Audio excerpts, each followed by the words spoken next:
né, na memória lá da reunião. A partir desse momento, nós estamos gravando. Uhum.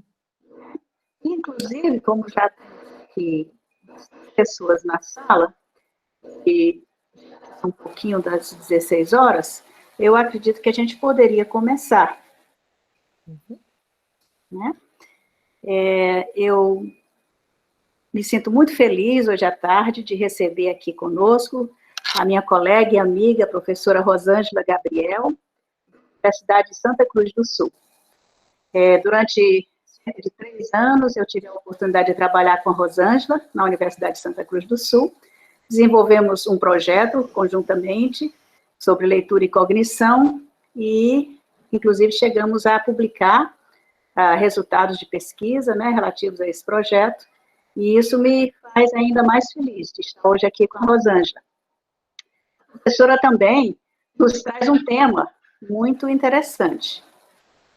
Ela propõe, né, como tema para a sua palestra, educação para a leitura, em uma perspectiva linguístico-cognitiva. Um tema muito pertinente, necessário de ser apresentado e discutido. Antes mesmo de passar a palavra à Rosângela, eu gostaria de ler aqui algumas breves palavras sobre a trajetória acadêmica da professora.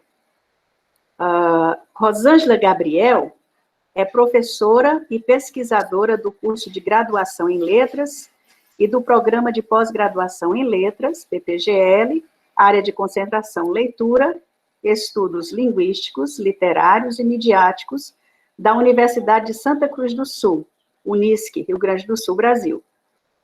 É bolsista de produtividade em pesquisa pelo CNPq desde 2015.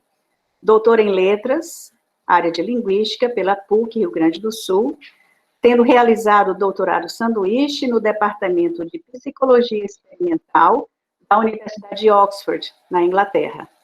Foi coordenadora de pós-graduação estrito sensu e pró-reitora de pesquisa e pós-graduação da Unisc.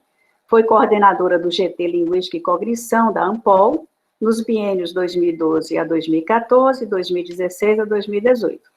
Pesquisadora visitante no Centro de Pesquisa, Cognição e Neurociência, da Universidade Livre de Bruxelas, na Bélgica, editora da revista Signo, líder do grupo de pesquisa Linguagem e Cognição, do CNPq, desde 2003, coordenadora do programa de pós-graduação em letras, mestrado e doutorado da Unisc, membro da Sociedade para the Scientific Study of Reading, membro da Abralim, Associação Brasileira de Linguística, pesquisadora associada à Rede Nacional de Ciência para a Educação, ICE, experiência na área de linguística com ênfase em ciências cognitivas, atuando principalmente nos seguintes temas: leitura, alfabetização, compreensão e avaliação em leitura, cognição, memória, aquisição e processamento da linguagem oral e escrita.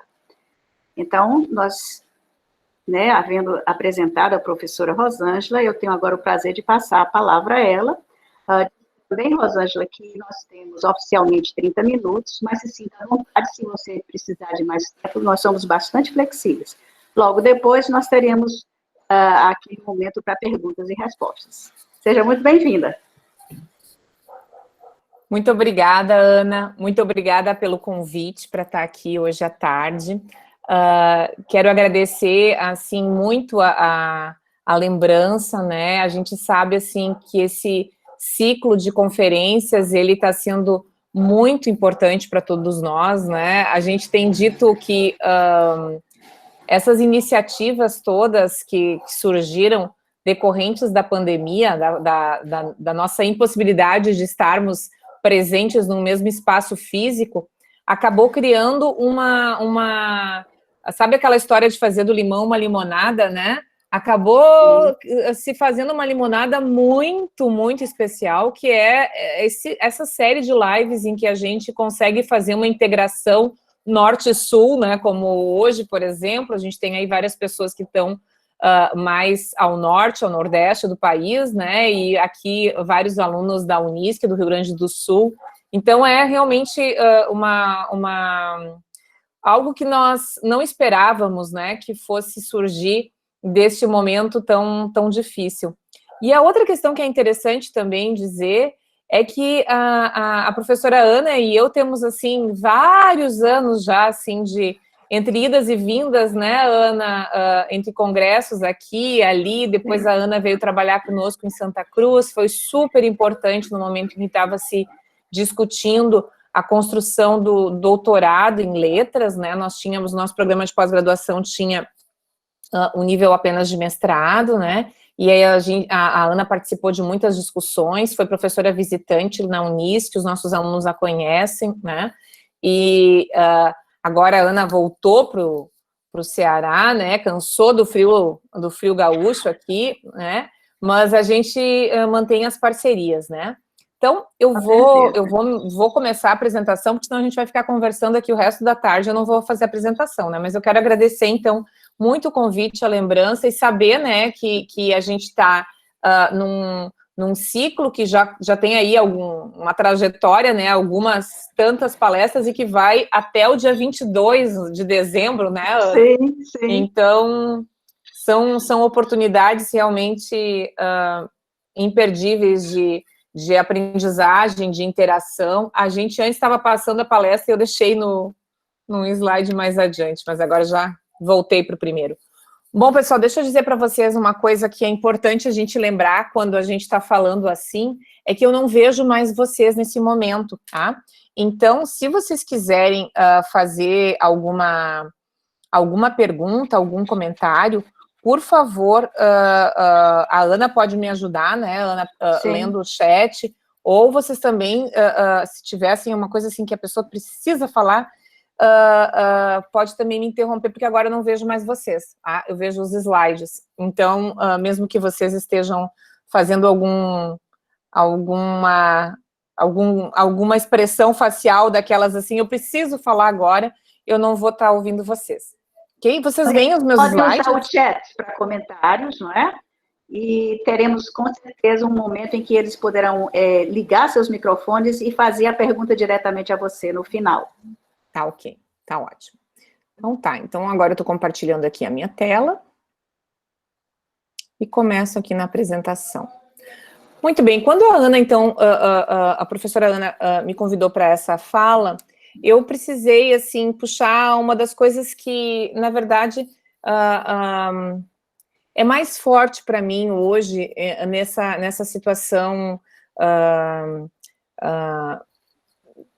em que a gente, na verdade, assim, talvez a gente esteve, alguns dos meus alunos que estão aqui agora, estavam participando desde a 13h, né, de uma fala da professora Leonor Scliar Cabral, que participava também de um ciclo de palestras na Universidade Federal de Santa Catarina, um evento promovido pelo Programa de Pós-Graduação em Inglês, e mais especificamente o grupo de psicolinguística, né, e a professora Leonor falava sobre as inovações do sistema Scliar de alfabetização, e eu acho que nós compartilhamos, né, a professora Leonor, eu e várias pessoas que atuam nessa área de estudos da leitura, de uma vontade muito grande, né, de fazer a diferença no nosso país, né.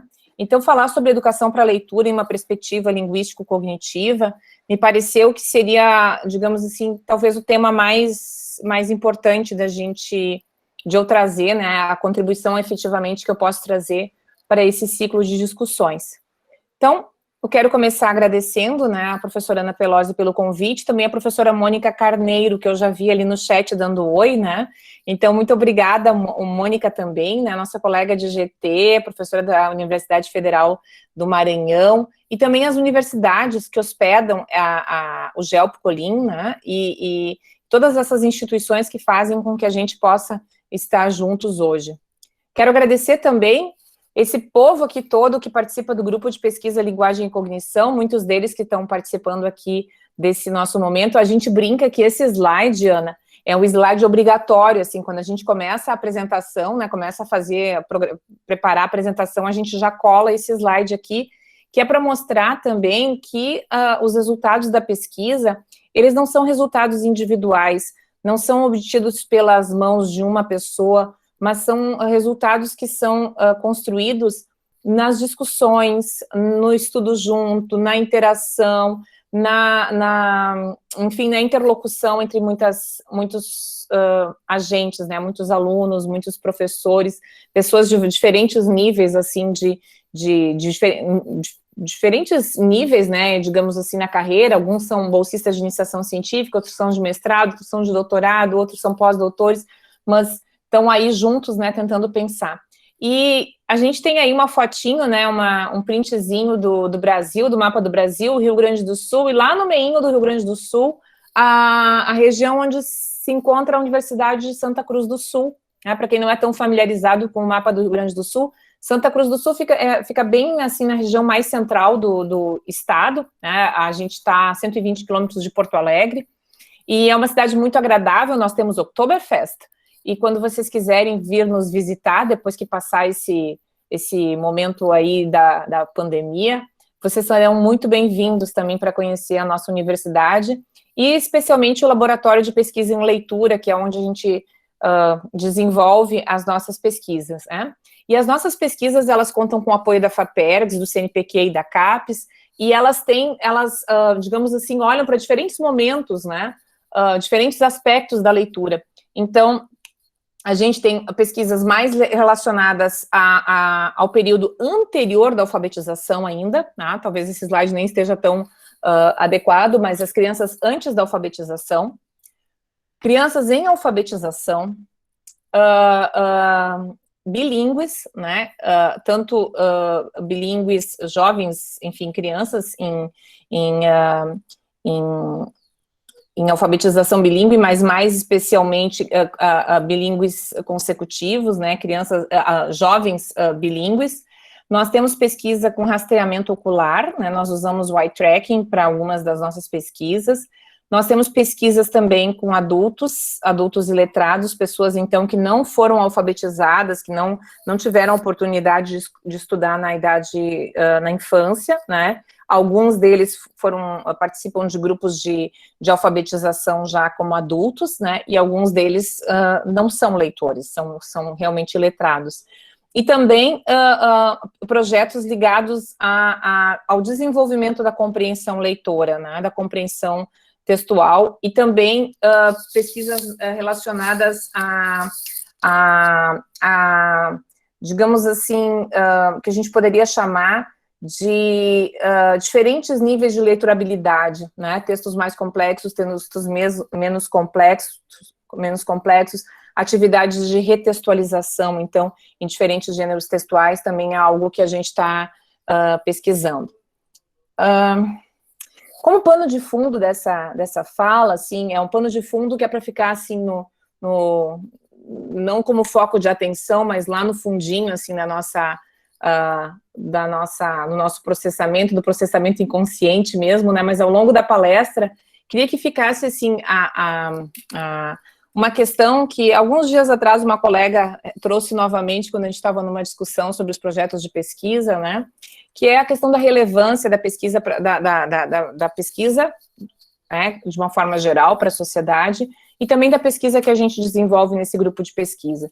Então, a gente vê nas manchetes, nas notícias, a gente vê quando se discute o orçamento da União, notícias e mais notícias sobre cortes, né, na área de ciência e tecnologia, na área do Ministério da Educação, no Fundeb, na CAPES, etc, né, e a gente talvez não se dê conta do quanto essas decisões políticas afetam a vida dos estudantes, né, daqueles que estão nas escolas, daqueles que estão nas universidades, e também da pesquisa que é desenvolvida no nosso país. Né? Então, a gente precisa estar muito atento que esse problema não é dos outros, ele é nosso, né? É de cada um de nós que está atuando nesse ambiente. Bom, vamos falar um pouquinho, então, do nosso objeto de pesquisa, né? Eu fiz, assim, um pouco um roteiro, assim, um pouco pensando num projeto, né? Então, para começar falando sobre o objeto de pesquisa. Bom, o nosso objeto de pesquisa, então, ele é a leitura.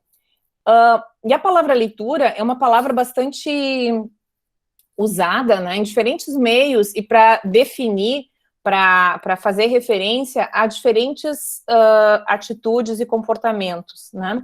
A gente fala em leitura, muitas vezes, quando a gente pensa, por exemplo, na leitura de livros, né? Então, a gente tem aí uma imagem de livros para a gente lembrar de livros em geral, né? De leitura em material impresso.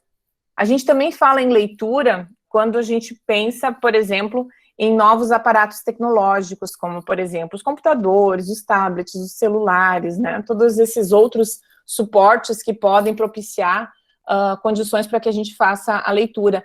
Mas vocês vejam que nessas duas situações a gente está falando de leitura de texto escrito, né? De linguagem verbal escrita. Mas a gente também tem leitura quando a gente pensa na leitura da imagem, né? Então, e a gente também, às vezes, fala em leitura quando a gente fala, por exemplo, de um filme, de um audiovisual, tá?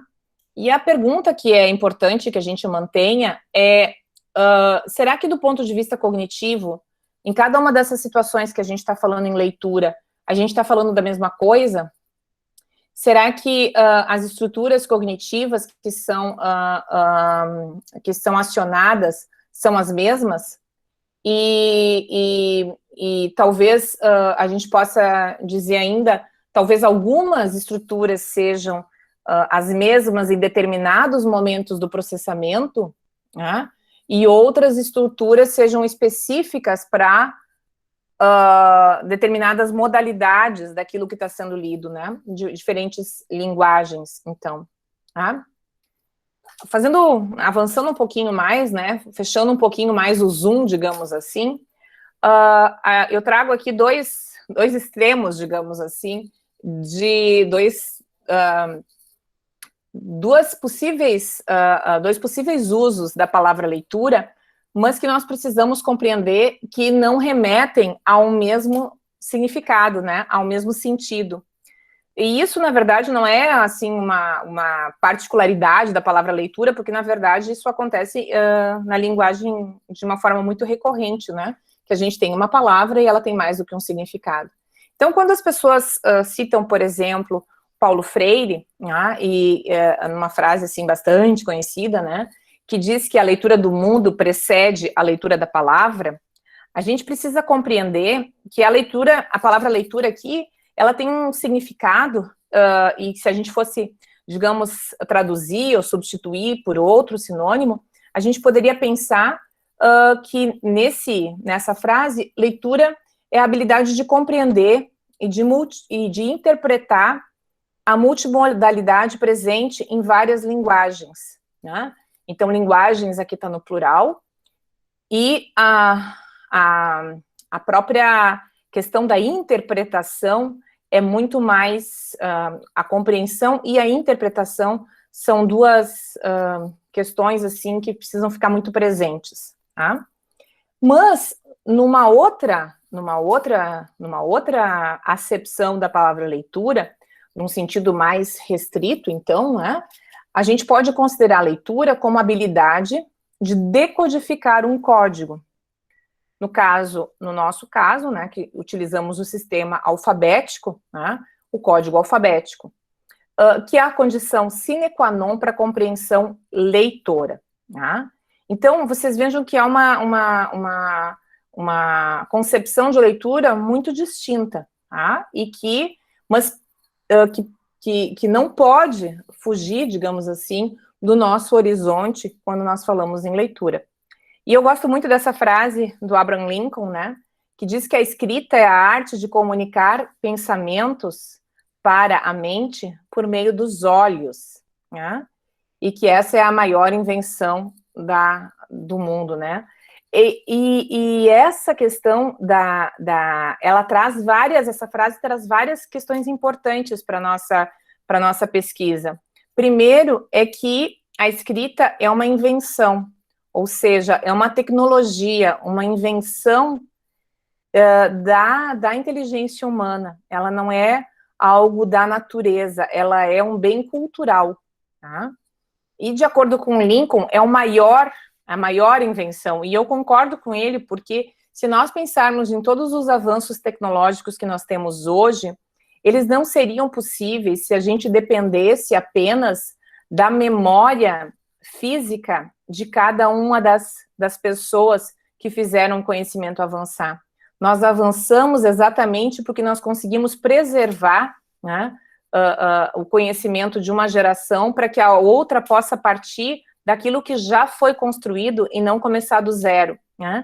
Então, é muito importante esse reconhecimento da escrita como a maior invenção do mundo, né? E também ainda a questão de que, ao ler, nós utilizamos um órgão dos sentidos que são os olhos, né? Nós lemos com os olhos, tá? E esse papel do olhar é muito relevante no momento da leitura, e muitas vezes ele é negligenciado pelo senso comum, né?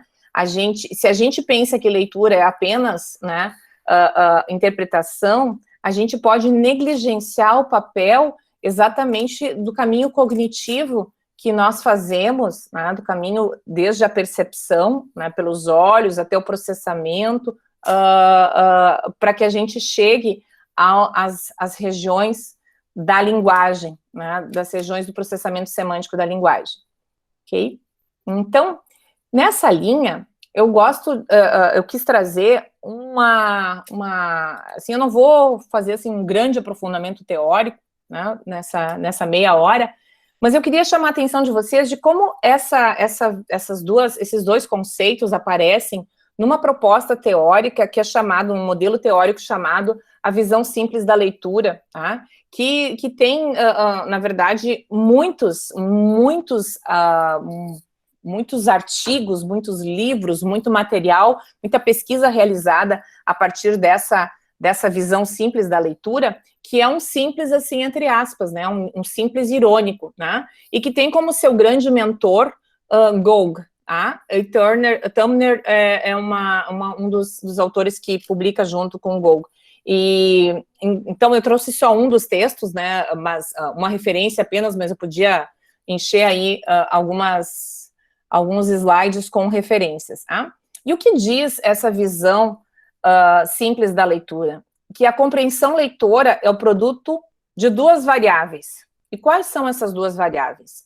A compreensão linguística e o reconhecimento de palavras.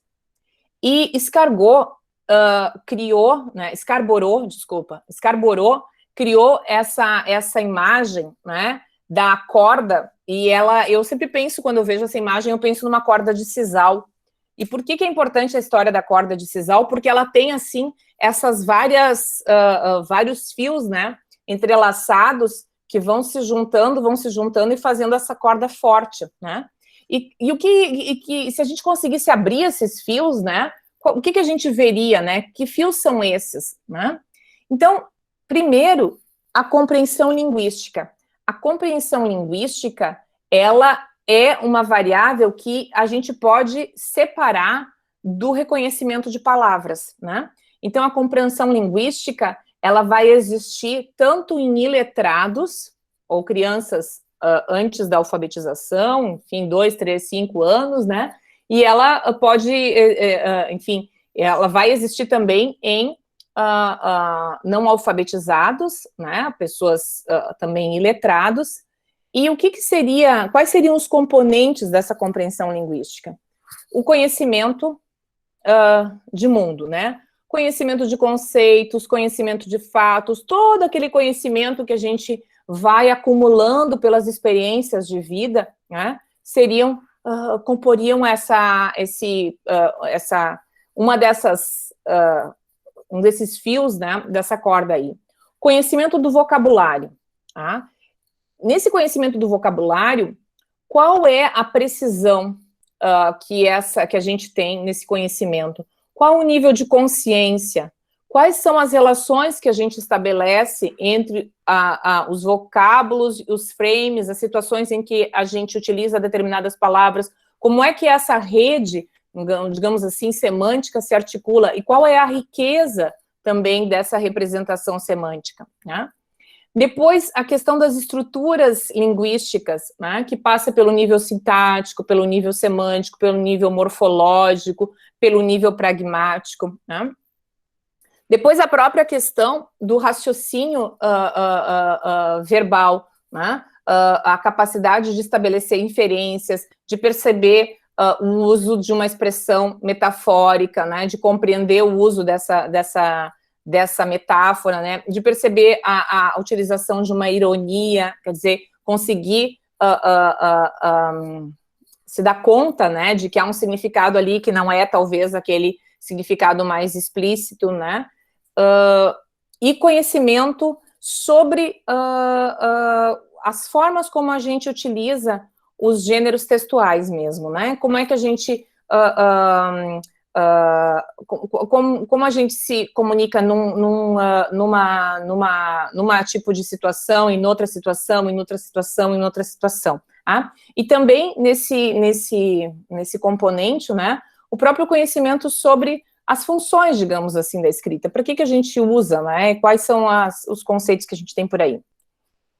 Um outro nível, né, vocês vejam que esse nível da compreensão linguística seria, né, um pouco, talvez, mais próximo daquilo que o Paulo Freire falou quando falou da compreensão da leitura de mundo, né? Quer dizer, todos esses componentes, eles estão ligados à linguagem de uma forma mais ampla, né? De uma forma que independe da modalidade, se a modalidade é escrita ou se a modalidade é oral, se a modalidade é, talvez, inclusive, multimodal, tá?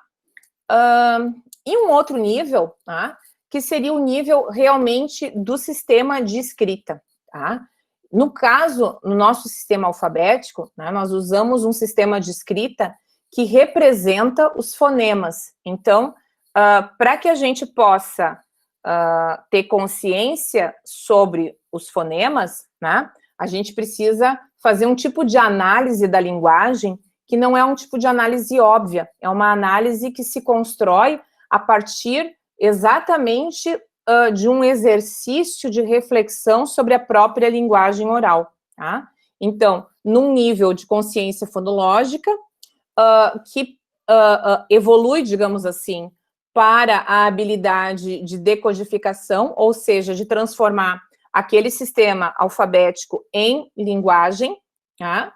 E que passa, na sua evolução, pelo reconhecimento rápido do imediato, fluido, né, de palavras. Então, vocês vejam que esses são os componentes, né, esse lado, digamos assim, da corda, né, seria mais aquele lado daquilo que o Lincoln destaca, né, que é justamente o fato de que a gente lê com os olhos, tá? E a partir dos olhos coloca a informação para dentro do sistema cognitivo e é capaz, então, de chegar no sistema compartilhado com a linguagem oral.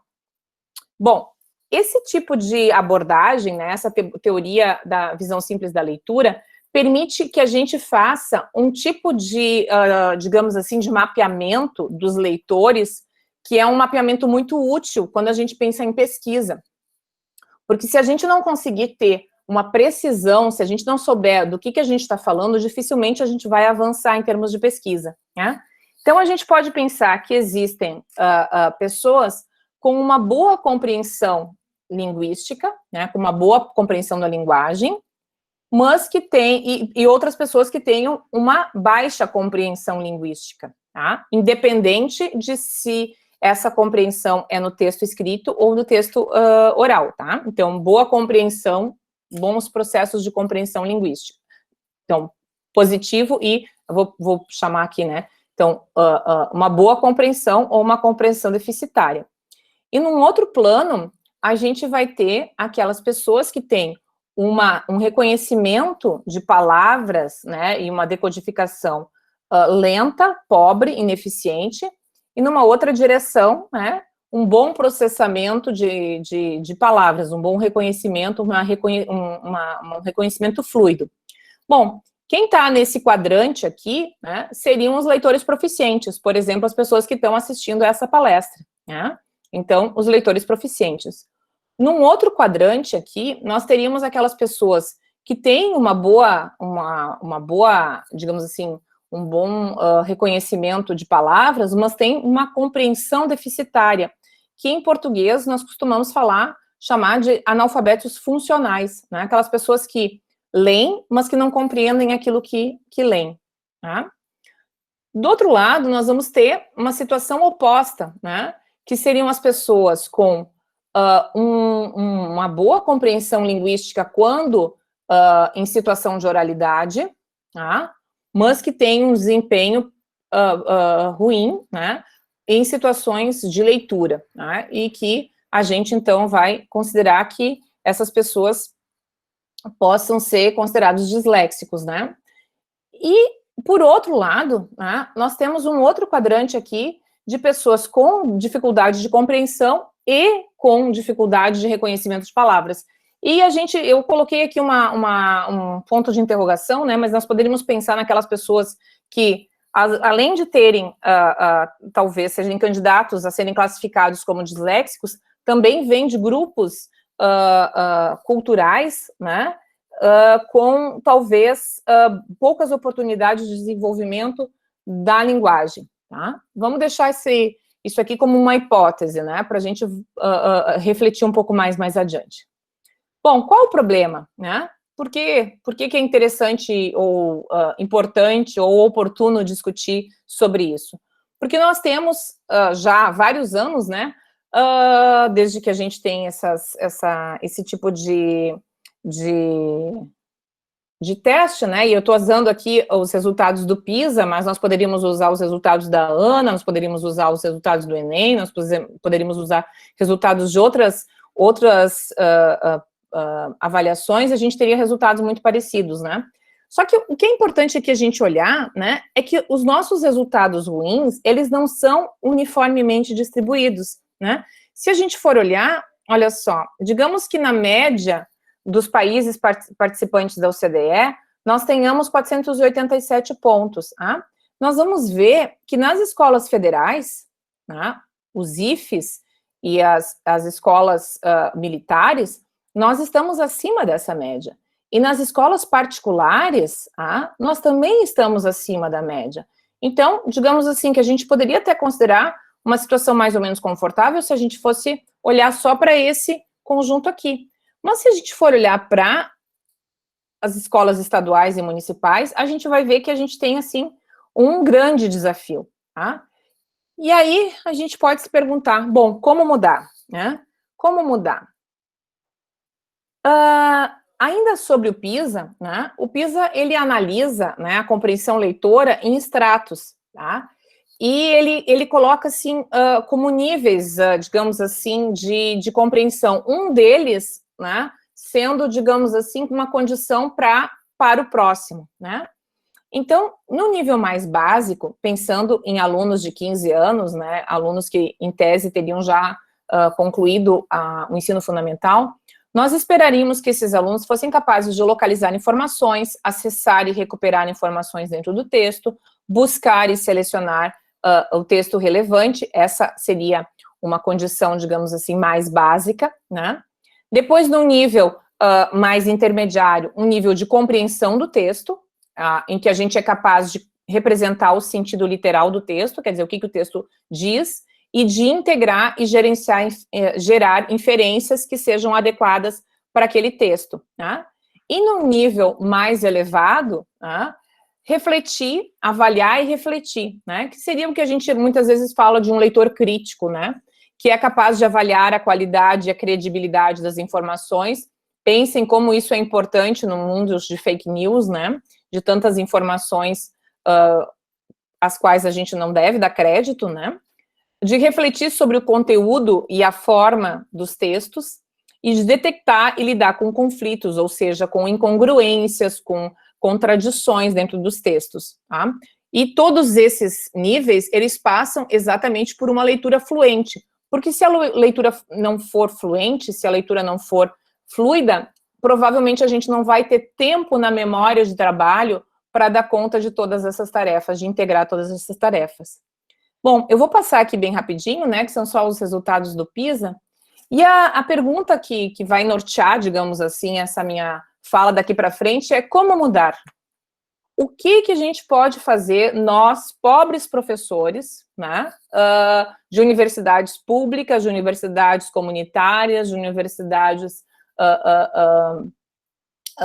estaduais, professores das escolas, pessoas que não temos, assim, o poder para fazer, por exemplo, uma grande...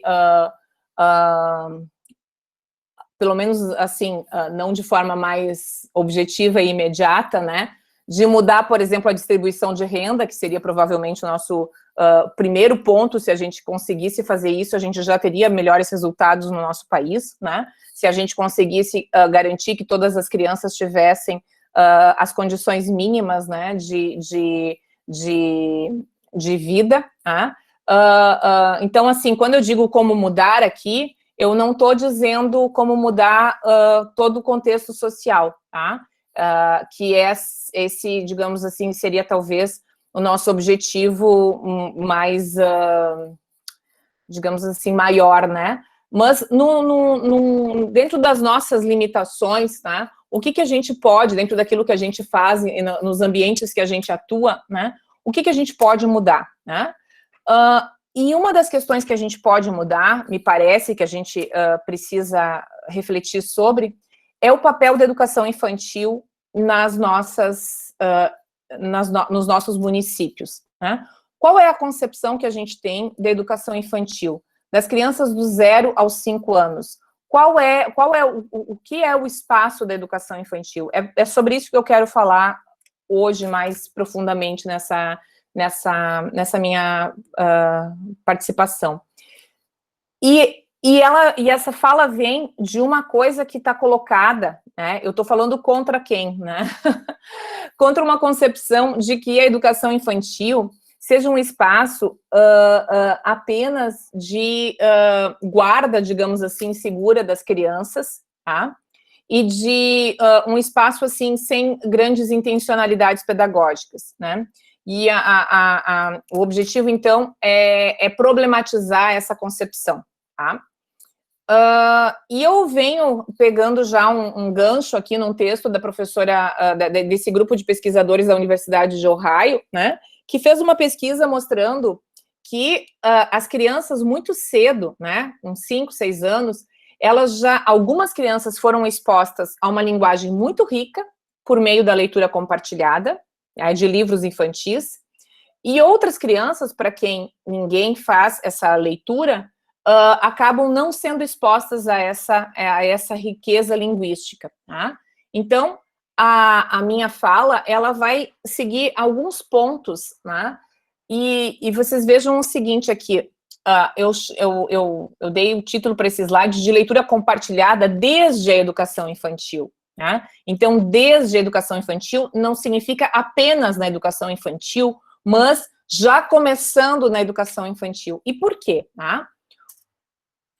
E esses pontos eu vou analisar um pouquinho mais a fundo, né? Ampliação do léxico mental, ampliação do repertório cultural, ampliação da consciência linguística, fonológica, morfológica, semântica, sintática, pragmática, aquisição da variante linguística usada na modalidade escrita, ainda que a criança não seja capaz de ler, ouvindo, né, de ouvido.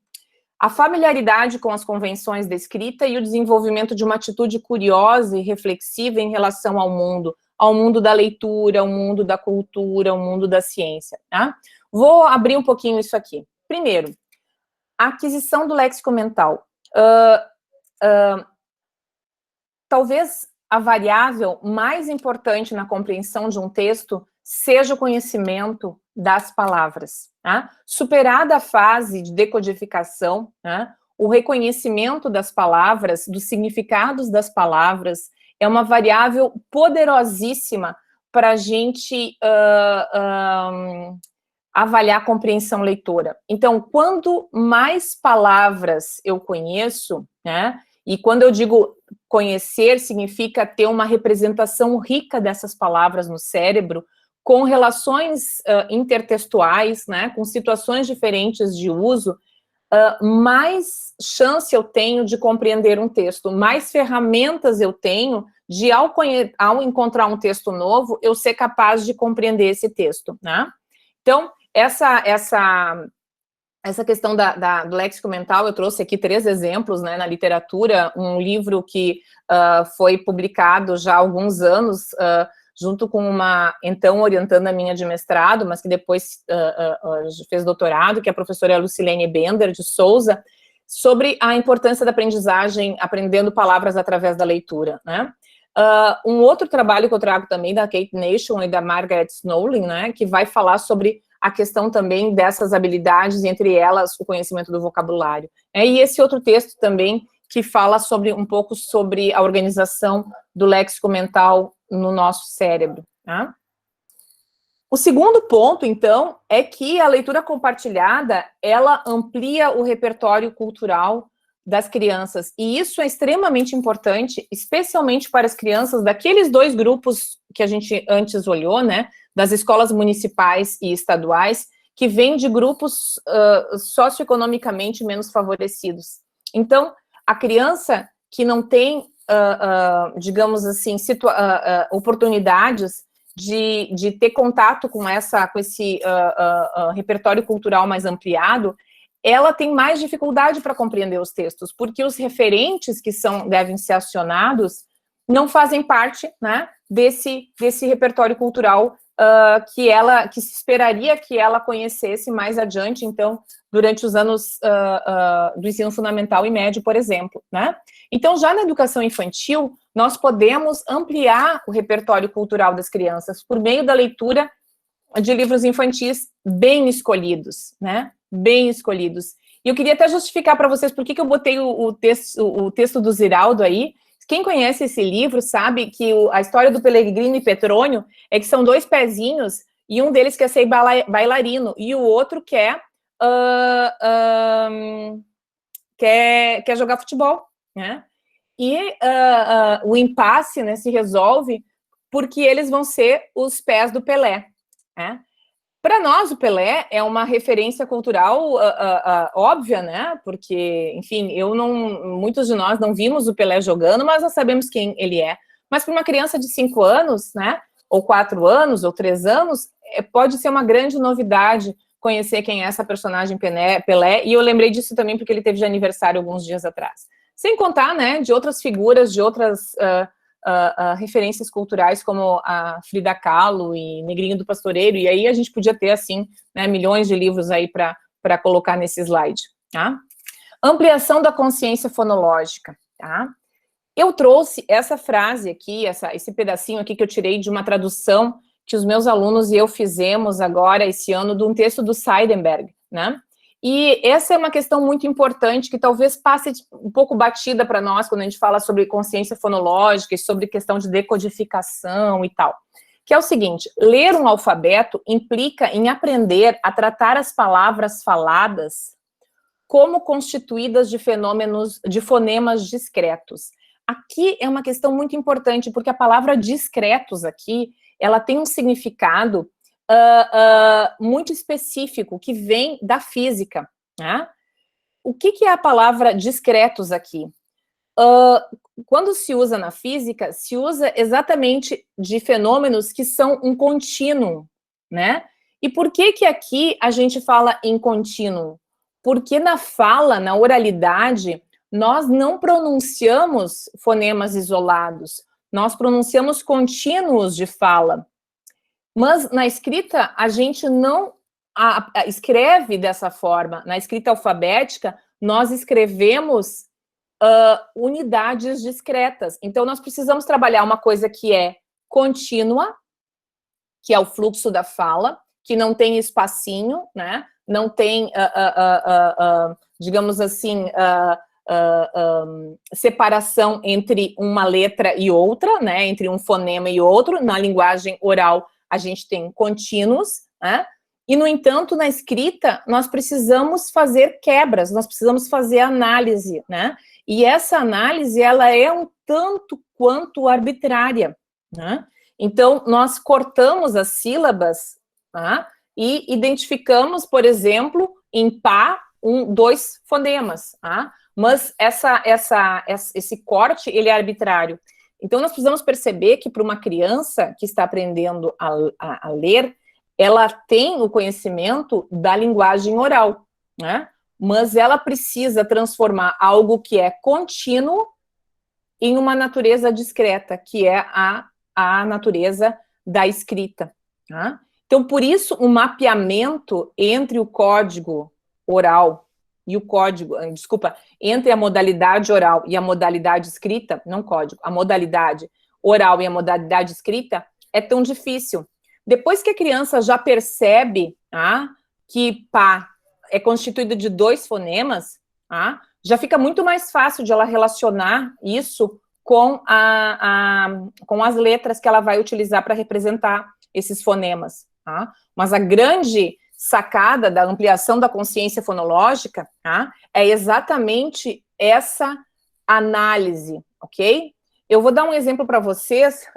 Se nós pegássemos, por exemplo, uma fala em russo, eu digo isso para vocês, assim, se a gente pegar uma fala, mesmo em francês, que é uma língua que eu tento dominar, né, é bastante difícil, às vezes, vamos pensar em inglês também, né, a gente às vezes ouve uma música, e se alguém pergunta para a gente, se a gente tivesse que transcrever essa música, quantas vezes a gente teria dificuldade, né, quantas vezes a gente teria dúvida? Claro que quanto maior o meu conhecimento da língua, mais fácil vai ficar, né, mas se eu tiver a pegar uma língua da qual eu não tenho nenhuma proficiência, é muito difícil. É isso que a criança precisa fazer. Ela precisa analisar, descobrir onde é que estão as palavras, né? Onde é que estão as sílabas, tá? Então, isso é... Mas isso pode ser feito com as crianças de forma lúdica, né? De forma muito agradável, tá? E aí eu coloquei esse livro aí, Consciência Fonológica em Crianças Pequenas, porque tem uma série de atividades, de brincadeiras, né? Que se pode fazer com as crianças de 2, 3 anos já, e que vão despertando essa atenção para os sons que compõem a linguagem oral. Nós também, meu Deus do céu, eu devia ter falado meia hora, eu já nem terminei ainda. Ampliação da consciência linguística, né? E eu trouxe aqui, então, alguns exemplos. Nesse livro, Aprendendo Palavras através da Leitura, a gente tem um exemplo muito engraçado de uma das crianças, a Lucilene estava lendo para as crianças um livro de literatura infantil, e lá pelas tantas ela estava falando que na história, era sobre a história da escrita, né? E lá pelas tantas dizia, né, que então um dos materiais que foi utilizado para escrever foi a seda. E a Lucilene pergunta para as crianças, vocês sabem o que é seda? E uma das crianças diz, sim, é um shampoo. É o shampoo, quer dizer, eu conheço o que é seda, porque eu conheço o shampoo. Então, a gente vê que para a compreensão da linguagem e para a compreensão leitora, não basta só ter a palavra em uma acepção, a gente precisa ter uma representação mais rica que seja capaz de adaptar a situação, né, à ambiguidade que as palavras muitas vezes, que é inerente às palavras. Uma outra questão que eu trouxe aqui também, nesse livrinho da Frida Kahlo, né, peguei assim só um exemplo, da questão da consciência sintática. Por exemplo, quando eu tenho uma frase, um dia, Frida ficou tão doente que teve que permanecer na cama durante vários meses. Havia algo de errado com uma de suas pernas e nem a amiga imaginária conseguia alegrá-la. A gente nunca usa alegrá-la na linguagem oral. A gente precisa da linguagem escrita para desenvolver esse tipo de estrutura sintática, né? Como, por exemplo, o uso dos pronomes, que funciona de uma forma distinta na linguagem oral e na linguagem escrita, né? E depois a gente também tem a questão da consciência semântica pragmática, né? E eu botei aqui um exemplo que foi usado nesse artigo da revista Veredas, né? Que é a questão da compreensão do sentido metafórico, né? Em que a menina, né, a Ana diz, mãe, o mano tá me incomodando. E a mãe responde, não dá bola para ele. E o João começa a chorar e diz, eu também não vou mais dar a bola para ninguém dessa família, né? E a Ana, então, percebendo, né, que o irmão tinha entendido errado, né, de forma inadequada a frase da mãe, ele diz, mano, a mãe não quer dizer dar a bola, ela quer dizer dar atenção, porque tu tá me incomodando. Isso aconteceu de verdade, pessoal. É aqueles exemplos de mãe linguista, que não tem filhos, tem sujeitos. E a aquisição da variante linguística usada na modalidade escrita, de ouvido, né? Então, vocês imaginem, a criança não sabe ainda ler de forma autônoma, mas ela pode aprender essa linguagem usada na escrita pela audição de livros, né? Pela leitura de livros feitas por um adulto, que podem ser os pais, mas, né, numa situação como a nossa, deveriam ser os professores, né? Uma questão importante, isso é o texto do Seidenberg, é a seguinte: se a variação linguística é um elemento significativo na diferença de desempenho, até que ponto ela envolve aspectos gerais da linguagem versus aspectos da linguagem relacionadas ao dialeto? Então, até que ponto as variantes dialetais mais distantes, talvez, da modalidade escrita, sejam um empecilho para as crianças compreenderem os textos? Tá? Essa é a pergunta. O desempenho inicial na leitura está diretamente relacionado ao conhecimento da linguagem falada. Essa relação é geral, aplicando-se a várias línguas e, dentro de uma língua, as variantes dialetais. Se as crianças pequenas diferem no que diz respeito a habilidades como consciência fonológica, a capacidade de analisar palavras faladas no nível fonológico, amplitude do vocabulário e compreensão da linguagem falada deveria fazer diferença, e não qual variante de uma língua elas falam, ok? A gente pode voltar isso aqui depois. E por fim, né, a familiaridade, por fim não, acho que tem mais um slide depois, familiaridade com as convenções da escrita. Se nós estivéssemos aprendendo, nos coloquemos na situação de quem está aprendendo a ler em árabe. Nós precisamos saber quais são as convenções utilizadas, né, na escrita em árabe. Nós precisamos, por exemplo, se quisermos ler a pauta musical, conhecer as convenções utilizadas na pauta musical. Essa familiaridade com as convenções da linguagem escrita é uma, digamos assim, é um facilitador para a alfabetização e para o ganho de fluidez na leitura. Tá? E é muito importante que, ao ler, né, o professor chame a atenção para o espaço onde está a escrita, porque senão as crianças vão ficar prestando atenção, na verdade, nas imagens apenas. E esse aqui é uma imagem tirada de um material da professora Laura Justice, né, que mostra, numa pesquisa usando o eye tracking, que as crianças direcionaram 100% da sua atenção, ou seja, 100% do seu olhar, para as imagens, né, e não para a escrita. Então, se nós queremos que as crianças aprendam sobre a escrita, nós precisamos chamar a atenção delas para a escrita. E, por fim, então, o desenvolvimento de uma atitude curiosa e reflexiva, né, também por meio da leitura, uma atitude curiosa e reflexiva em relação ao mundo da leitura, da cultura, da ciência. E isso pode ser feito por meio das perguntas que o professor direciona para as crianças durante a leitura que ele faz dos livros. Então, não se trata apenas de uma escuta, mas de uma conversa, né, de uma interação sobre aquilo que está se lendo. Tá? E aí eu trouxe também algumas referências para quem tiver vontade de avançar um pouco mais nesse aspecto. Por que tudo isso? Por que tudo isso é tão importante? Porque nós temos um legado, né, um legado de gerações anteriores, de pessoas que não tiveram acesso à escola e não tiveram as condições para o desenvolvimento das habilidades necessárias para a leitura. Né? E essas pessoas, ou seja, as pessoas analfabetas, ou quase analfabetas, ou analfabetos funcionais, são pessoas que têm uma repercussão dessa inabilidade na leitura em vários domínios, tá? Inclusive nos domínios da memória. Tá? Então, realmente, nós tivemos uma mudança muito grande nos últimos anos, nas últimas décadas, em termos de acesso à escola. Agora, nós precisamos qualificar a escola. Tá? Nós não temos mais a mesma situação das crianças, ou não na mesma proporção de crianças que não chegam à escola, mas nós precisamos qualificar a qualidade da aprendizagem na escola. Acho que isso aqui ficou bem claro, né? Esse pano de fundo. E queria agradecer a atenção e pedir desculpas para vocês. A Ana tinha me pedido para falar meia hora, né? E eu, como sempre, né, estourei um pouquinho. Não tem problema, Rosângela. Como eu disse, nós somos flexíveis, não tem problema nenhum, viu?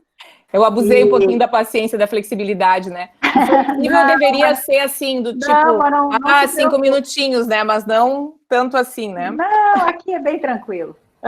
Não se preocupe. Gente, chegou o momento das perguntas e respostas. Então, quem quiser fazer um comentário, uma pergunta, uma observação, poderia ligar o seu microfone e se dirigir à professora colocando a sua pergunta. Eu vi que algumas pessoas comentaram, elogiaram, parabenizaram. Eu vi agora, já há um tempo atrás, tinha uma menina, eu acho que é Cleide, uma das pessoas que assistia, e ela tem uma preocupação com a questão dos textos online, né? A Cleide diz assim, a Cleide Whitk, né? Ela diz, será que um leitor competente na leitura do texto impresso também é competente na leitura online? Precisamos refletir sobre a leitura, levando em conta o contexto atual. Uhum.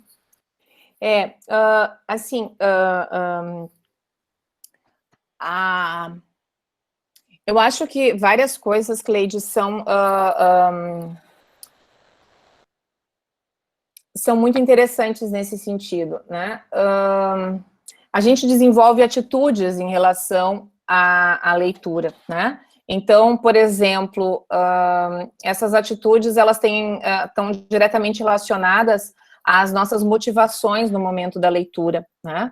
Então,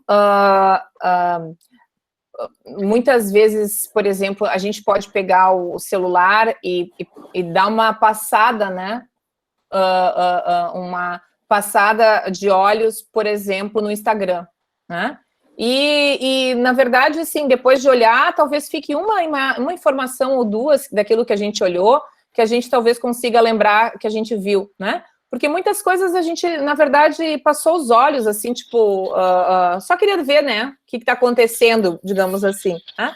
Então, a gente pode ter uma atitude em relação a determinados suportes e muitas vezes determinados aplicativos, determinadas redes sociais, em que a gente faz um passar de olhos, né? Sem muita intencionalidade, assim, em termos de...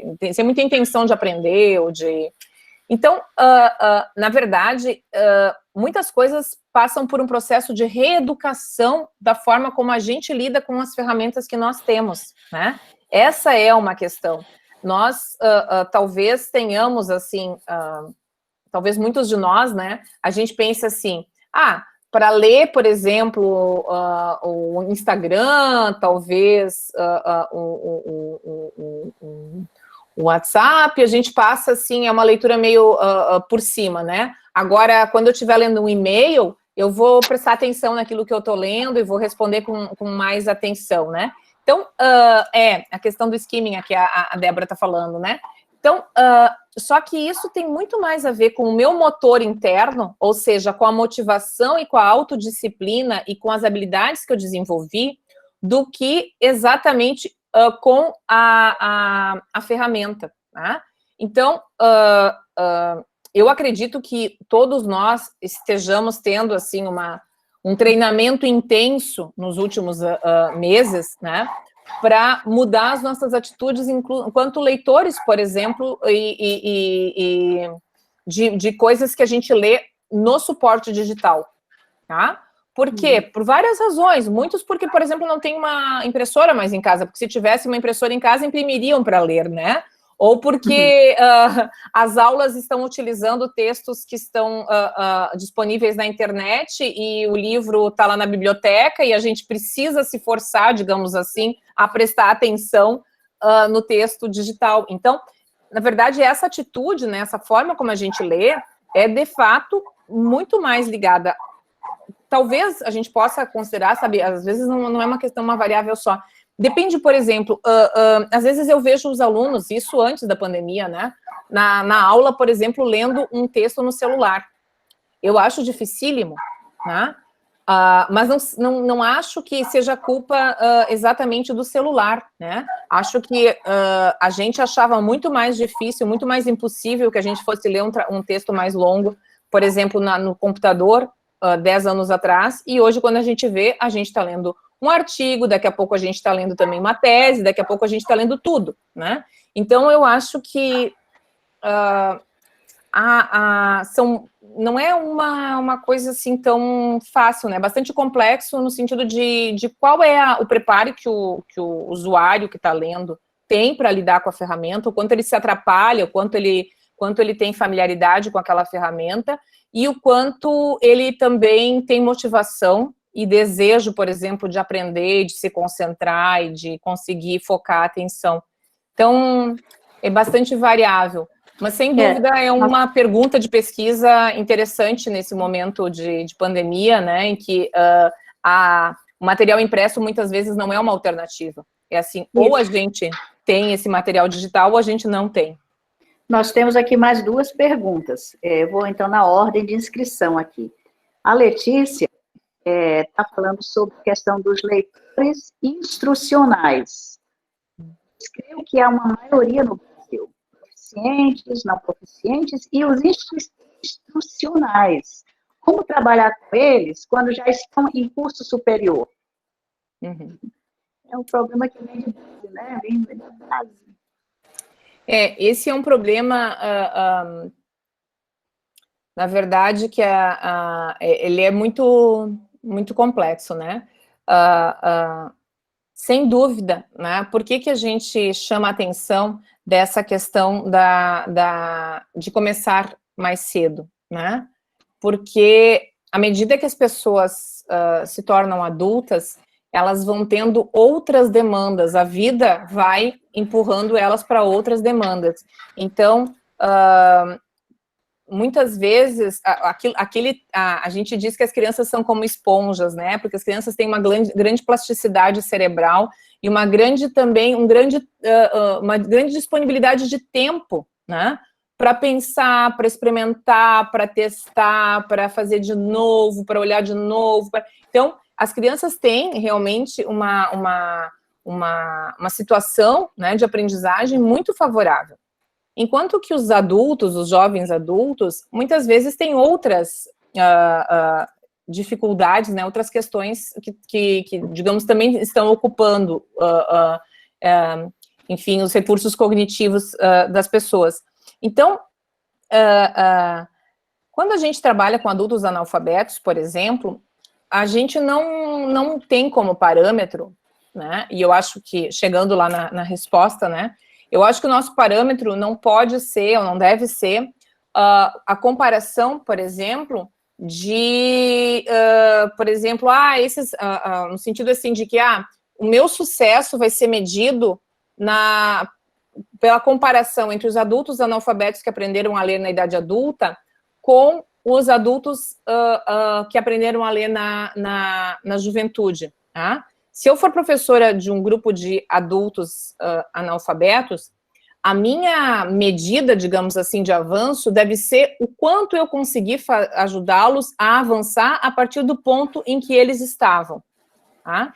E eu acredito que esses jovens adultos, então, que chegam nas universidades com muitas dificuldades para ler, nós também devemos pensar nesse parâmetro, né? O quanto nós conseguimos ajudá-los a avançar em relação ao ponto em que eles chegam, né, até a nossa, digamos assim, a nossa possibilidade de intervenção, né? Eu acredito que a gente deva, digamos assim, medir o sucesso das nossas iniciativas por essa métrica, né? O quanto esse aluno que esteve comigo pôde avançar.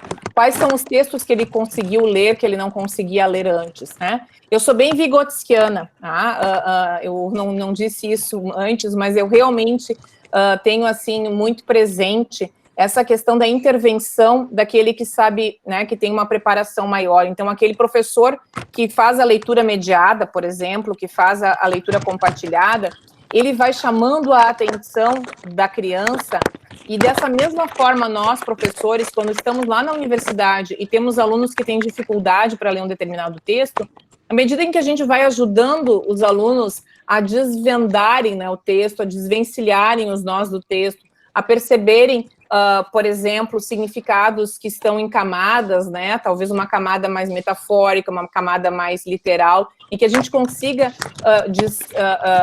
né, ajudá-los a ver, né, a perceber o texto. Essa deve ser a medida, digamos assim, de sucesso das nossas intervenções. Sim. O Eduardo tem uma pergunta, mas antes eu gostaria de pedir às pessoas que estão na sala e que estão com os microfones ligados, se não estiverem fazendo a pergunta, por favor, os mantenha desligados, para evitar essa interferência sonora que nós estamos ouvindo agora. Eu pediria a todos que desliguem os microfones. Sabe, Ana, às vezes as pessoas não sabem onde desligar, mas tu que é a criadora da sala, tu pode clicar em cima e desligar. Já me aconteceu. Sim, eu vou tentar. Deixa eu ver aqui quem está com ele ligado. Deixa eu ver aqui. O Eduardo vai estar porque ele precisa fazer a pergunta. Não, Eduardo, você está... É o Wilson. É a Wilson Carla. É a Wilson Carla. Isso. Eu vou tentar desligar. Ali no microfonezinho, Ana, se tu clicar em cima... Eu não consegui. Eu não consegui. Eu coloquei, projetei a lista dos participantes. Se a senhora passar o mouse levemente em cima do W do nome dela, vai ter o ícone do microfone. Então você...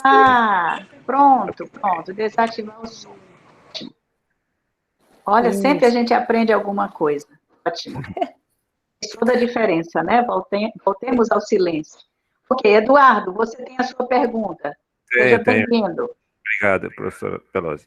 Professora Rosângela, recentemente eu comprei o livro de Marianne Wolf sobre os leitores no mundo digital. Ela sugere, da UCLA, né?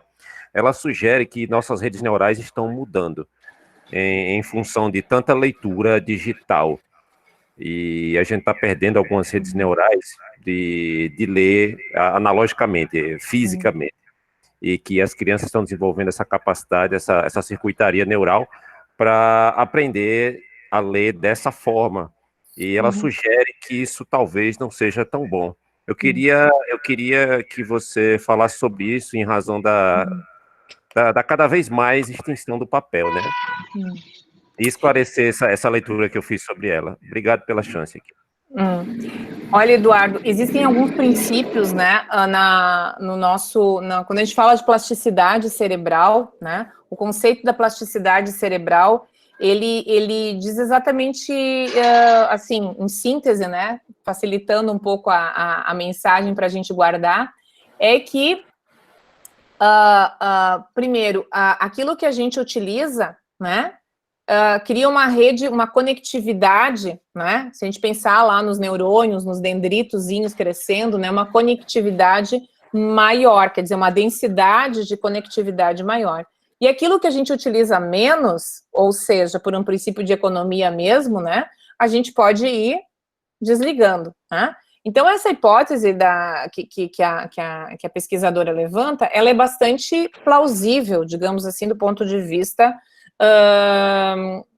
daquilo que a gente conhece em termos de neurociência, tá? Tanto é que, por exemplo, nos adultos analfabetos, que são alfabetizados na idade adulta, depois de algumas, digamos assim, mesmo que eles não sejam leitores, digamos assim, fluentes, né, leitores como os leitores proficientes de idade equivalente, as redes, a rede da transformação, né, de sinais visuais em sinais linguísticos, Visual Word Form Area, né, que é a caixa de letras que o Dehane fala, né, ela já cria essa conectividade entre a visão e a linguagem, a região semântica, de processamento semântico da linguagem. Então, quer dizer, o processo de criação dessas redes, né, ou seja, a plasticidade, ela se mantém mesmo na idade adulta, né? Ou seja, a ideia de que os modos de ler, né, se modifiquem e que, com isso, modos de ler menos utilizados também se tornem menos disponíveis, é muito, digamos assim, plausível. Como a gente evita isso? Porque não existe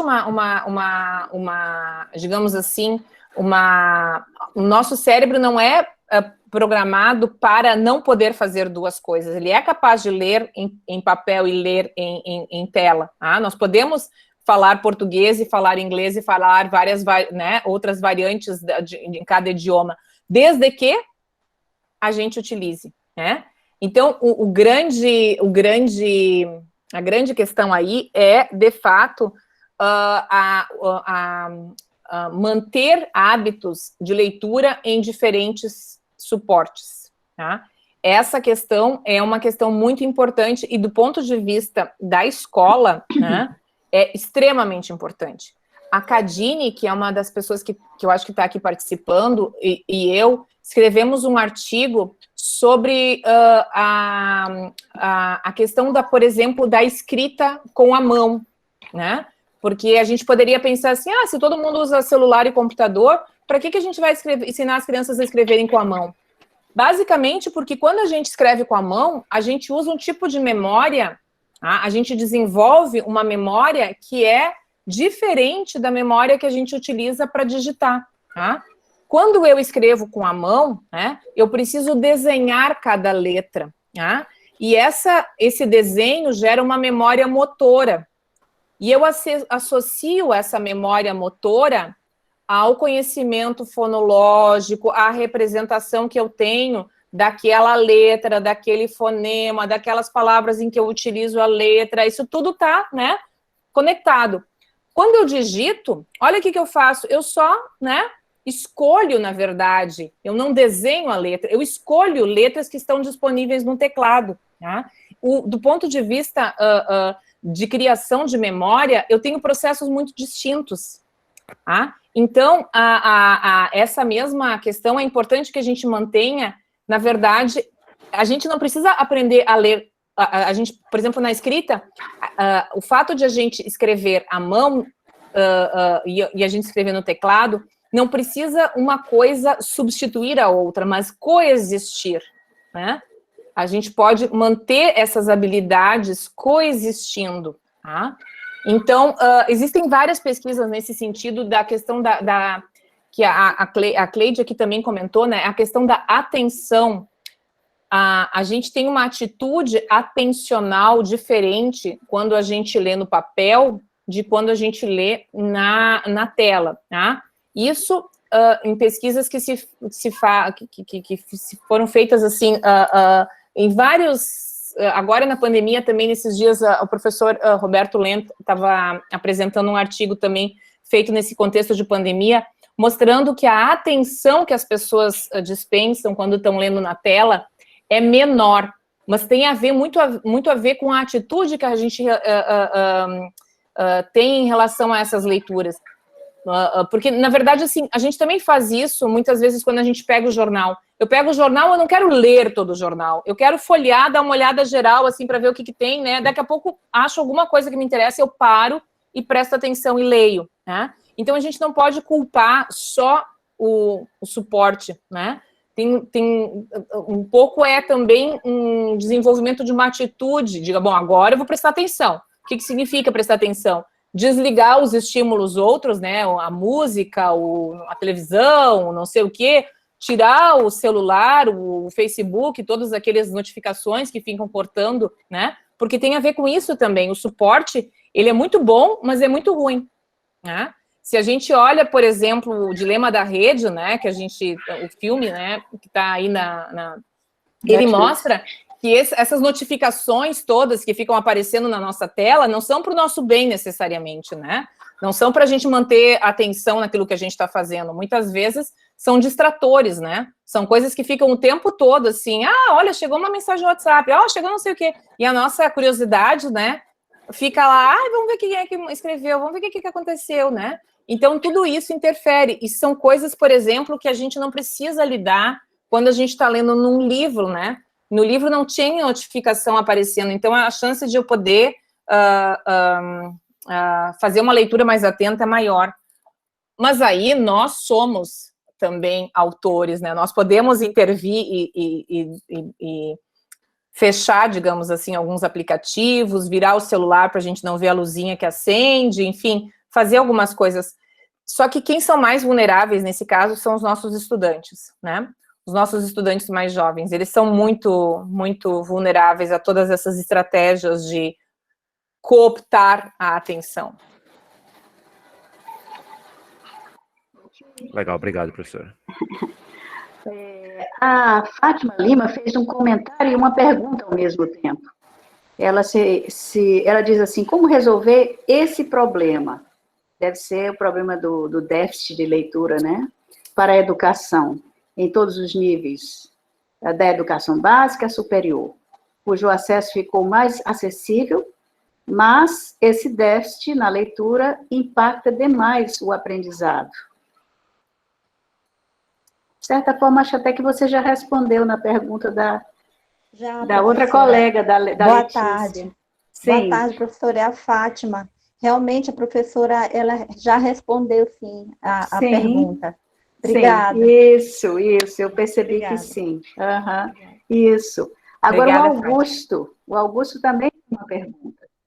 Ele diz, eu gostaria de perguntar para a professora Rosângela se há uma estratégia preferida ou específica, ou grupo de estratégias para o desenvolvimento, ampliação do léxico virtual, e, por fim, do léxico mental, não só para a língua materna, mas também, deixa eu falar aqui, mas também para o aprendizado de uma língua estrangeira. E quando se estuda duas línguas estrangeiras ao mesmo tempo, para se evitar a mistura dos léxicos. Tudo bem fácil, né, Augusto? Umas perguntas bem fáceis. Então, Augusto, vamos por partes.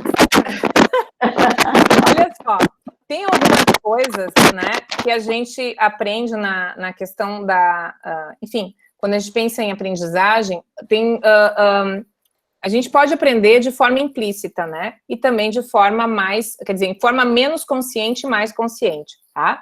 Então, uma estratégia que é, digamos assim, a estratégia mais clássica do mundo é ler né? Ler na língua que a gente quer aprender. Ler em português, ler em inglês, ler em francês, ler, né? Por quê? Porque nessa leitura, a gente tem uma coisa que a gente chama de aprendizagem implícita, né? A gente vai aprendendo as palavras meio sem se dar conta mesmo, né? Às vezes a gente a gente encontra as palavras aqui, depois a gente encontra de novo, depois a gente encontra de novo, e daqui a pouco a gente vai formando, assim, uma ideia aproximada do que a palavra significa, tá? Essa é uma estratégia que é, assim, a mais clássica do mundo, né? Agora, do ponto de vista de um professor, né, a gente poderia pensar assim, bom, o que eu, professor, posso fazer? Chamar a atenção, sabe? Direcionar a atenção. Eu acho que esse é o nosso grande trunfo pedagógico. Tá? Talvez o Augusto pudesse desligar momentaneamente o microfone dele, só para evitar essa microfonia.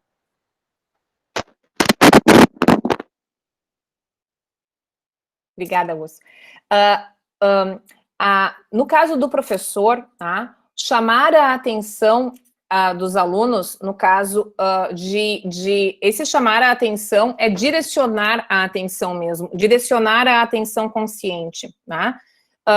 Em cada texto que a gente lê com os nossos alunos, tá? Seja ele na internet ou seja ele enfim, num texto digital ou num texto impresso, é indiferente isso. Chamar a atenção dos alunos para as palavras, sabe? Conversar sobre as palavras, checar, sabe? Fazer essa checagem para ver se a gente compreendeu, quer dizer, Como é que essa palavra aqui? O que significa essa palavra aqui? Tem uma outra palavra que eu poderia usar no lugar? Que palavra seria adequada que eu poderia colocar no lugar, sabe? Aquela conversa, assim, vocês já ouviram em que outro contexto essa palavra aparece, né? Assim, esse chamar a atenção, trazer para a consciência, tá? E depois, a outra coisa que a gente pode fazer é usar a nossa criatividade. Alguns dias atrás, um rapaz me contou de um trabalho que ele faz com os alunos dele, eu achei genial. Ele disse o seguinte, ó, que ele pega os alunos dele lá, digamos que eles estejam lendo um texto de jornal, eles identificam, né, ele pede para os alunos dele identificarem, assim, quais as palavras que vocês não conheciam, né, vocês estão lendo esse texto aqui pela primeira vez, que palavras vocês não conhecem? Tá, daí identifica lá a palavra que não conhece. Aí ele estava contando que ele pede para os meninos irem, assim, entrevistar 5 pessoas, 6, sei lá, pessoas na rua e perguntar, né? Por exemplo, né? O que é tal palavra? O que é tal palavra? O que é tal palavra, né? Quer dizer, ele inventou um jeito de fazer uma outra coisa que é importante, tá? Que é a repetição. O menino que faz a entrevista lá com as pessoas, ele vai perguntar ele vai dizer várias vezes aquela palavra, vai escutar a outra pessoa falando, vai pensar sobre isso. Então, assim, a frequência é uma questão importante para a gente aprender. Se nós víssemos, né, isso na literatura se diz, né, se nós víssemos uma palavra apenas uma vez, nós nunca aprenderíamos, tá? Nós precisamos reencontrá-la, né, em diferentes contextos, em diferentes situações, para que ela realmente se integre no nosso léxico mental, né? E, então, atenção, frequência, e a gente poderia colocar aqui, só que essa é uma estratégia que não dá para utilizar em todas as situações, né? Que é o conteúdo emocional, né? Quando uma situação tem conteúdo emocional, a gente tem mais chance de a gente armazenar na memória. Só que essa estratégia, né, não pode ser usada toda hora, né, porque senão os alunos vão estar sempre, assim, numa gangorra emocional, né, e não... Mas a reutilização das palavras. E aí cabe, assim, uma série de estratégias, né. Agora, essa deve ser quase que aquele mantra, né, eu vou começar a trabalhar com esse texto, que palavras podem ser nós de dificuldade, né. Quais palavras eu preciso dar uma atenção especial, né? Ou porque elas têm um significado diferente naquele texto em relação a outros, porque às vezes pode ser uma palavra, inclusive, muito comum, só que naquele texto ela tem um significado que não é comum. E aí, se a gente faz aquela pergunta boba do tipo, o que vocês não entenderam? Sabe? Às vezes os alunos não dizem nada, porque eles nem conceberam que aquele significado poderia ser outro naquele texto, né? Então, essa é uma coisa que um bom professor também precisa desconfiar, né? A gente precisa desconfiar por quê? Não porque os alunos sejam desonestos, mas porque a gente às vezes não concebe a dúvida, a gente nem se dá conta às vezes que ali tem um outro significado, né? É um pouco quando a gente fala das ironias, né, das metáforas, assim, a gente precisa conseguir conectar a frequência adequada, né, para conseguir compreender. A questão da metáfora aí, não é, Rosângela? Inclusive me reportando a pesquisa, né, que nós realizamos aí na Unisc, eu vi quão importante é isso aí que você está dizendo. Ou seja, a gente tem que ir facilitando para o aluno, e mostrando a ele exemplos de usos daquela palavra, mostrando que o significado ali pode não ser o concreto, o denotativo, mas sim uma conotação, um aspecto metafórico, e isso realmente vai fazer a diferença. Eu gostei demais de ter feito aquela pesquisa. Rosângela, né? Tem mais... Outras virão, né? Sim.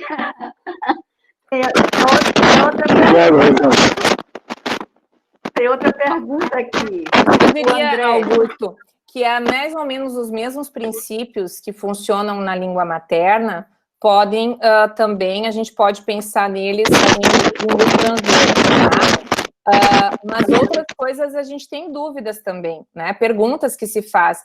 Por exemplo, o Rafael, não sei se ele está agora participando, o Rafael Tati, ele trabalha com, é meu orientando de doutorado, e ele vai fazer uma pesquisa testando 3 situações de aprendizagem de vocabulário também, que é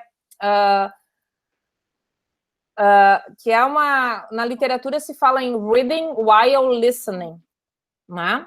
Que é a ideia, assim, de, bom, como é que será que a gente aprende mais? Será que se eu só ouvir a palavra, ou se eu ler a palavra, ou se eu ler e ouvir, né? Por exemplo, como a gente faz às vezes nos filmes, com legenda ou no audiobook, quer dizer, se eu coloco, eu leitor adulto, né? Não sou uma criança que está aprendendo com 2, 3 anos a 2 línguas simultaneamente, né? Como no caso do bilinguismo infantil, mas eu adulto que quero dominar uma outra língua, e será que o fato de eu ter 2 inputs, né? Que eu estou, na verdade, alimentando 2 caminhos perceptuais, o caminho da visão, né, e a representação, então, ortográfica da palavra, e também a representação fonológica, será que isso vai ajudar a fixar, digamos assim, essa palavra na memória? Tá? Essa é uma questão que o Rafael pretende responder até o fim da tese dele, né, Rafael? E a gente está bem curioso, obviamente, né, pelos resultados aí, mas ainda não dá para falar nada de resultado. O que aconteceu comigo é que eu estava fazendo letras em inglês, né? Estava fazendo inglês, falando português aqui, fazia espanhol, as matérias de espanhol, e tomando umas aulas de francês particular. E eu desisti de estudar francês e espanhol, porque eu não estava conseguindo dar sequência, começou a embaralhar tudo, e eu estou retomando, né? As ideias são ótimas, essa coisa que a Ana falou também dos significados, né? Isso pode ajudar também. Mas todas as suas ideias são perfeitas, assim. Fazem muito sentido para mim. Obrigado, viu? Sabe, Augusto, mas só para falar uma coisinha disso que tu está dizendo, às vezes a gente tem que ter persistência, sabe?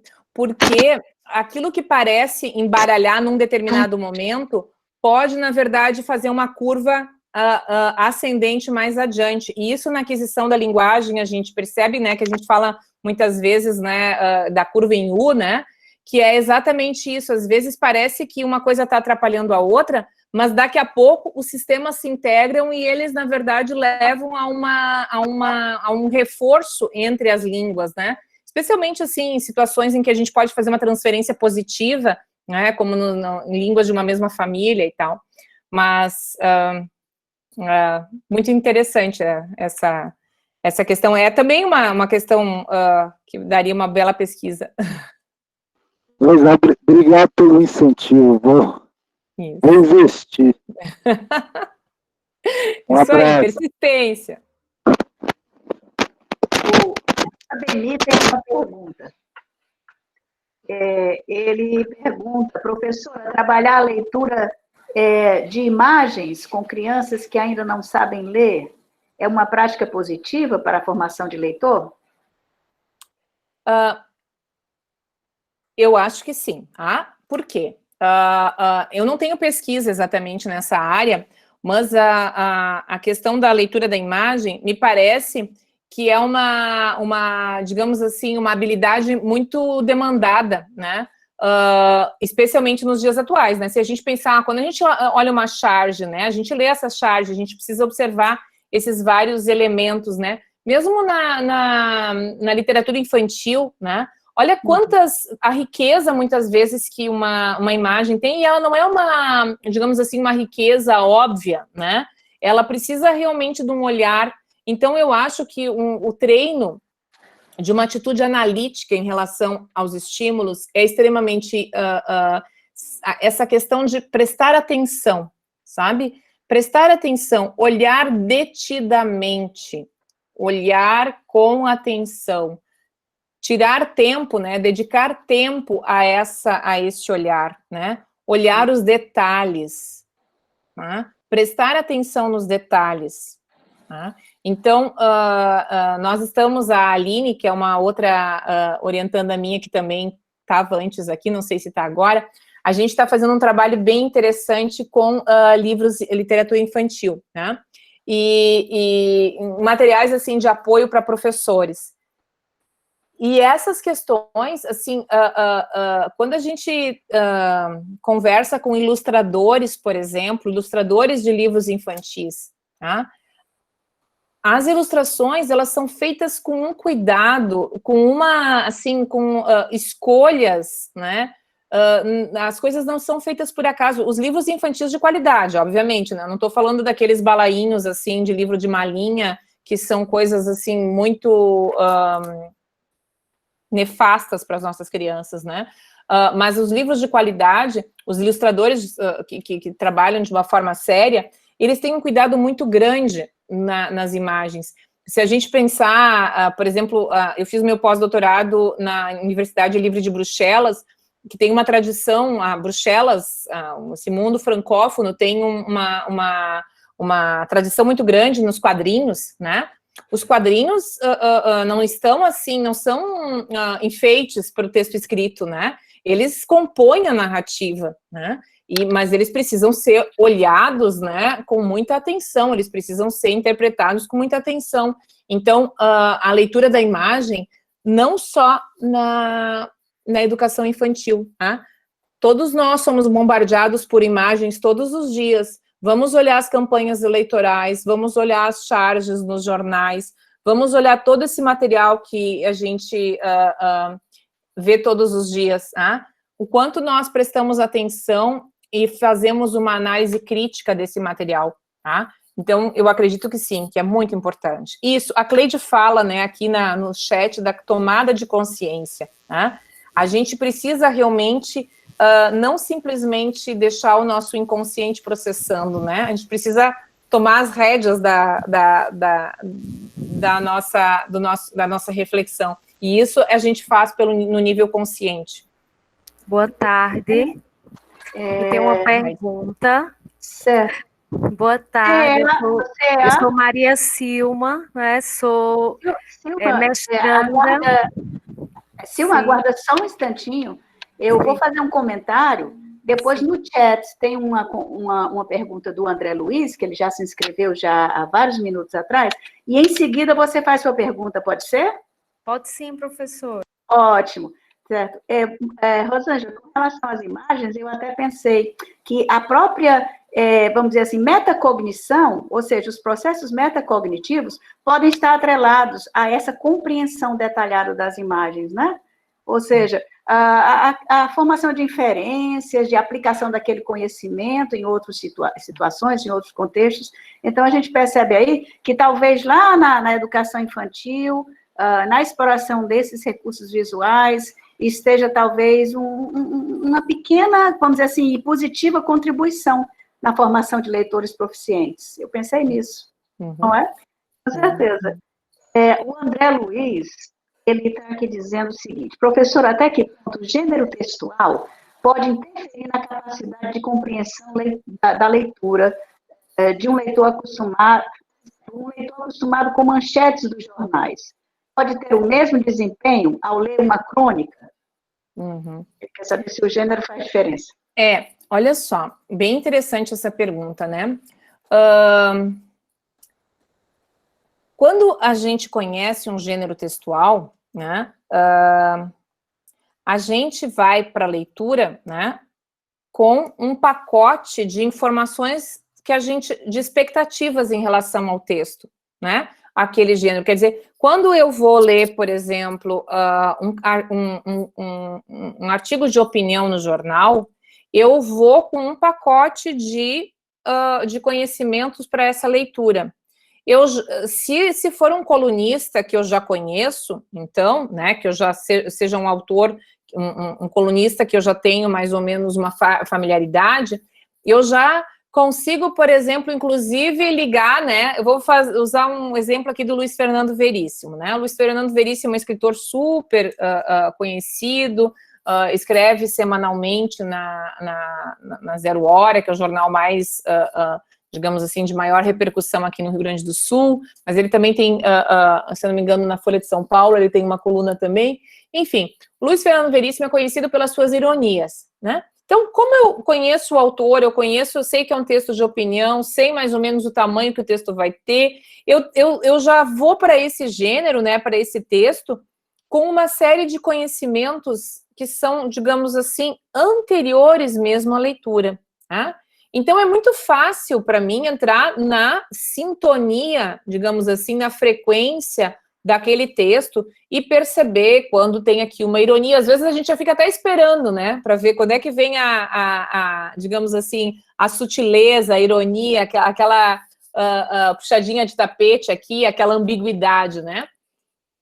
Então, quanto mais eu conheço as características de gênero, tá, mais eu tenho, digamos assim, chance de chegar a uma compreensão, uma interpretação adequada do texto. Agora, o conhecimento do gênero não garante a compreensão, tá? Ele facilita, ele, digamos assim, me leva para o texto com mais ferramentas, mas cada texto, a materialidade do texto, quer dizer, as relações, né, de coesão e coerência, o tema, o vocabulário, todos esses elementos também vão ser fundamentais para a compreensão do texto, tá? Então, eu diria que esses conhecimentos que são anteriores, eles precisam se integrar aos conhecimentos que vêm, né? Às vezes a gente fala de uma estratégia top-down e uma bottom-up, né? Quer dizer, então tem aquilo que eu já sei antes de ler e tem aquilo que vem da própria materialidade daquele texto, né? E dos temas, enfim, das palavras que estão ali sendo usadas, da forma como as palavras estão organizadas, como esse texto está costurado, né? Está tecido. Não sei se eu respondi bem a pergunta. Respondeu sim, professora, viu? Não, obrigado pelas explanações da senhora não, e você, né? Desculpe. Muito obrigado. Sabe a questão da hierarquia, professora, que eu lhe conheci pessoalmente, mas não tem nada de senhora não, viu? Não é senhora não, né? Agora a Maria Silma, que queria proferir a pergunta dela. Boa tarde, né? Eu estou desenvolvendo uma pesquisa aqui no mestrado da UFAL, no PPGLL, sobre justamente leitura, processamentos cognitivos, decodificação e compreensão. E no decorrer da pesquisa, eu senti um pouco de dificuldade de encontrar testes que pudessem medir, né, em que nível de decodificação a criança está. Essa decodificação, ela já está contribuindo para uma compreensão? Aí eu queria saber se você conhece assim, alguns testes ou teóricos testes que possam me ajudar, né, nesse processo de medir essa decodificação. Pois muitos testes que nós encontramos, eu junto com a professora Inês Matoso, que é minha orientadora, né? Nós encontramos testes mais na área da fonologia, da psicologia. Aí, se existe algum teste voltado para a linguística, eu sei que a linguística é uma disciplina muito multidisciplinar, não é? Mas se existe testes mais específicos para medir a decodificação. Obrigada. Que idade tem os teus participantes? Nós escolhemos a turma do 4º ano do ensino fundamental, que era justamente para perceber se os anos iniciais, né, o 1º, o 2º e o 3º, eles contribuíram para esse desenvolvimento da decodificação. Como o 4º ano já é o final, né, da etapa do 1º ciclo, ele já está iniciando o 2º ciclo, escolhemos essa turma justamente para perceber, além desse processo de decodificação, se as metodologias utilizadas no 1º, no 2º e no 3º ano contribuíram para uma boa decodificação. Olha, no teu caso, né, crianças de 4º ano, já talvez teria que fazer alguma coisa um pouquinho mais avançada. Mas, assim, se a tua pergunta de pesquisa é especificamente decodificação, né, porque é importante que a gente entenda, assim, que existe uma diferença entre decodificação e reconhecimento visual de palavras, tá? Isso. Porque, no caso, a decodificação é uma estratégia que a gente utiliza muito no início, né, na alfabetização, no início, na aprendizagem da leitura. A gente, eu quero dizer, os leitores, né, os leitores que estão aprendendo a ler no sistema alfabético, mas à medida que eles vão alimentando esse léxico mental, ou seja, alimentando, tendo representação ortográfica das palavras, a gente passa por um outro processo, que é o processo de reconhecimento, né, de reconhecimento da palavra, em que não se faz essa análise, né, fonema a fonema, letra a letra. Então, aí a gente tem, né, uma outra coisa que é o reconhecimento das palavras. O reconhecimento das palavras vai acontecer especialmente em palavras de maior frequência, né, e quando a gente encontrar uma palavra menos frequente, a gente vai acionar, né, a decodificação de novo, né? Então, são dois processos que precisam estar bem presentes. Uma coisa que a gente usa, que é muito fácil, digamos assim, de aplicar, é a leitura de lista de palavras em 1 minuto, né? Então, é um teste que lê fluência, que testa fluência, então, fluência da decodificação, né? Fluência no reconhecimento de palavras, né? Esse seria, assim, para trabalhar com decodificação e reconhecimento visual. Então, nós utilizamos, por exemplo, na nossa pesquisa, pode fazer lista com, por exemplo, 300 palavras, digamos assim, 300, e o tempo que a pessoa tem para ler é 1 minuto, né?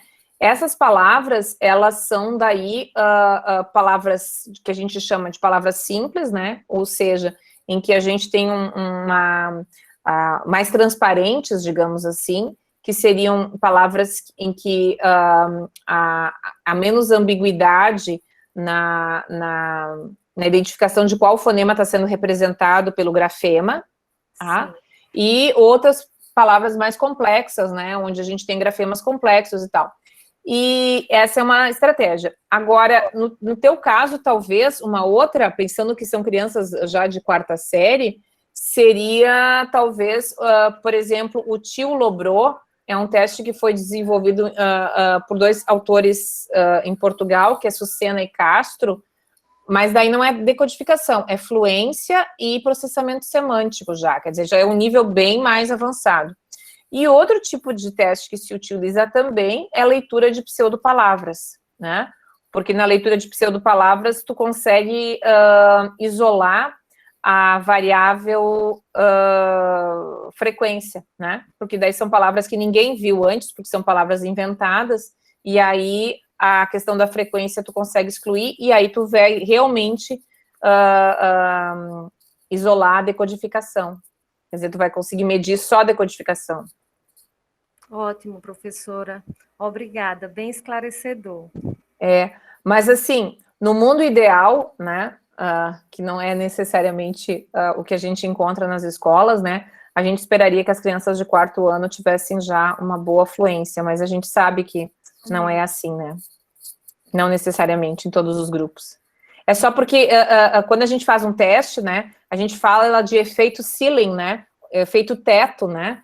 Então, quando, por exemplo, se todas as crianças lerem as 300 palavras em 1 minuto, digamos, né, eu estou chutando aqui, aí esse instrumento não foi adequado, né, porque aquela habilidade já está superada. Isso mesmo. Ótimo, obrigada, professora.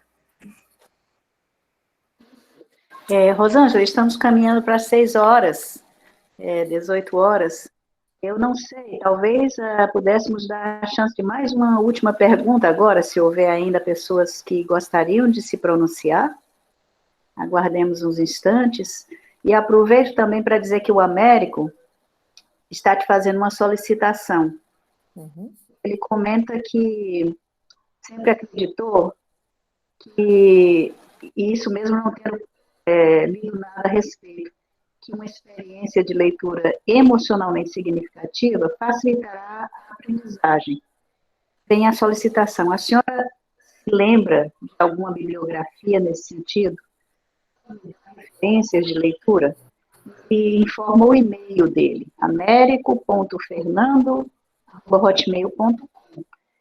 Então, quer dizer, não é bem uma pergunta, mas é uma solicitação de alguma referência nesse sentido. Na verdade, assim, eu vou te dar uma referência que é o Papa dos Estudos da Memória brasileiro, né? Que é o Ivan Esquerdo, né? O professor Ivan Esquerdo, então, ele é um pesquisador, trabalhou durante várias décadas na Universidade Federal do Rio Grande do Sul, depois se aposentou na Federal e foi trabalhar também na PUC de Porto Alegre e criou o Instituto do Cérebro, que hoje ele não é mais o diretor, mas, enfim, ele é, assim, tipo, um diretor, professor emérito, né? O professor Ivan Esquerdo, ele, então, enfim, em vários textos ele fala, né, que as memórias são moduladas pela emoção. Importante aqui entender que tanto as emoções boas quanto as emoções ruins, né? Então, assim, as experiências com forte carga emocional, pode ser de medo, pode ser de pânico, pode ser de bullying, né? Pode ser de alegria, né? Então, carga emocional forte tende a fixar a memória, né? Por isso que a gente não esquece de determinadas situações da vida da gente em que a gente teve uma forte carga emocional, né? Assim, a situação fica grudada, né, naquela carga emocional. Quer dizer que a memória, ela ela resgata a memória, ela resgata o episódio, mas junto ela resgata a carga emocional vivida naquela situação, tá? E eu diria que a literatura, ela trabalha com isso, né?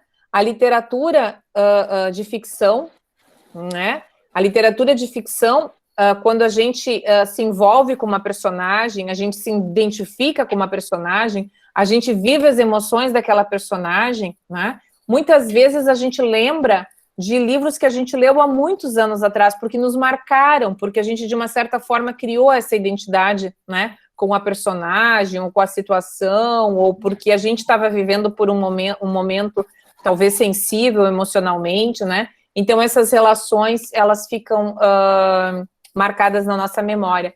Só que a gente tem que só cuidar, né? Porque eu sempre acho, assim, importante a gente lembrar que não necessariamente a gente precisa lembrar de tudo, né?